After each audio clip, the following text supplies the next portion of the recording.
महाभारत का युद्ध निश्चित हो गया था। दोनों पक्ष अपने अपने मित्रों, संबंधियों, सहायकों को एकत्र करने में लग गए थे। श्री कृष्णचंद्र पांडवों के पक्ष में रहेंगे, यह निश्चित था। किंतु सभी कौरव वीर इसी सत्य से भयभीत थे। श्री कृष्ण यदि चक्र उठा लें तो उनके सामने दो क्षण भी कोई खड़ा होने वाला उन्हें दिखता नहीं था। और उनकी नारायणी सेना, विश्व की वह सर्वश्रेष्ठ सेना, क्या उपेक्षा कर देने योग्य है? कुछ भी हो, जितनी सहायता श्री कृष्ण से पाई जा सके, पाने का प्रयत्न करना चाहिए। यह सम्मति थी शकुनी जैसे सम्मति देने वालों की। इच्छा न होने पर भी स्वयं दुर्योधन द्वारकाधीश को रण निमंत्रण देने द्वारका पहुँचे। दुर्योधन की पुत्री का विवाह हुआ था श्री कृष्ण तनय शांब से। दुर्योधन के लिए द्वारका में प्रवेश पाने जैसा कोई बाधा नहीं था। वे भवन में भीतर पहुँचे। भगवान वासुदेव भोजन करके मध्याह्न विश्राम करने सैया पर लेटे थे। कक्ष में दूसरा कोई था नहीं। लीलामय ने निद्रा का नाट्य करके नेत्र बंद कर रखे थे। दुर्योधन ने इधर उधर देखा। सैया के सिरहाने के पास बैठने के लिए एक उत्तम आसन पड़ा था। वे उसी पर चुपचाप बैठकर श्री कृष्णचंद्र के जागने की प्रतीक्षा करने लगे। अर्जुन भी नगर से चले थे रण निमंत्रण देने श्री कृष्ण को। वे भी पहुँचे।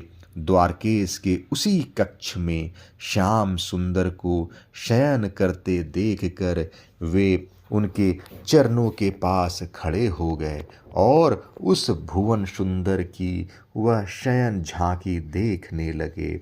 आत्मविस्मृत होकर सहसा श्री कृष्णचंद्र ने नेत्र खोले। सम्मुख अर्जुन को देखकर पूछने लगे, धनंजय, कब आए तुम? कैसे आए? दुर्योधन डरे कि कहीं अर्जुन को ये कोई वचन न दे दें। बैठे बैठे ही वे बोले, वासुदेव, पहले मैं आया हूं आपके यहाँ। अर्जुन तो अभी आया है। आप? बाईं ओर से सिर को पीछे घुमाकर जनार्दन ने देखा दुर्योधन को और अभिवादन करके पूछे, कैसे पधारे आप? दुर्योधन ने कहा, आप जानते ही हैं कि पांडवों से हमारी युद्ध निश्चित है। आप मेरे संबंधी हैं। मैं युद्ध में आपकी सहायता मांगने आया हूँ। अर्जुन, तुम? अब अर्जुन से पूछा गया तो वे बोले, आया तो मैं भी इसी उद्देश्य से हूँ। बड़ी गंभीर स्वर में द्वारकानाथ बोले, आप दोनों हमारे संबंधी हैं। इस घरेलू युद्ध में किसी पक्ष से युद्ध करना मुझे प्रिय नहीं है। मैं इस युद्ध में शस्त्र नहीं ग्रहण करूंगा। एक ओर मैं शस्त्रहीन रहूंगा और एक ओर शस्त्र से सज्जित मेरी सेना रहेगी। परंतु राजन, अर्जुन को मैंने पहले देखा है और वे आपसे छोटे भी हैं। अतः पहले अर्जुन को अवसर मिलना चाहिए कि वे दोनों में से जो चाहें अपने लिए चुन लें। अर्जुन को तो जैसे वरदान मिला। वे डर रहे थे कि कहीं पहला अवसर दुर्योधन को मिला और उसने वासुदेव को ले लिया तो अनर्थ ही हो जाएगा। उन्होंने बड़ी आतुरता से कहा, आप हमारी ओर रहें। दुर्योधन का मुख सूख गया था। द्वारकेश के निर्णय से वे सोचने लगे थे, जब ये शस्त्र उठाएंगे ही नहीं तब युद्ध में इन्हें लेकर कोई करेगा क्या? उल्टे कोई न कोई उपद्रव खड़ा किए रहेंगे। कहीं ऐसा न हो कि अर्जुन सेना ले ले और वे हमारे सिर पड़े। अर्जुन की बात सुनते ही दुर्योधन आसन से उत्साह के मारे उठ खड़े हुए। हाँ हाँ, ठीक है, स्वीकार है हमें। आप पांडव पक्ष में रहें और नारायणी सेना को आज्ञा दें हमारे पक्ष में प्रस्थान करने की। भगवान ने पहले ही वाम दृष्टि से देख लिया था उनकी ओर।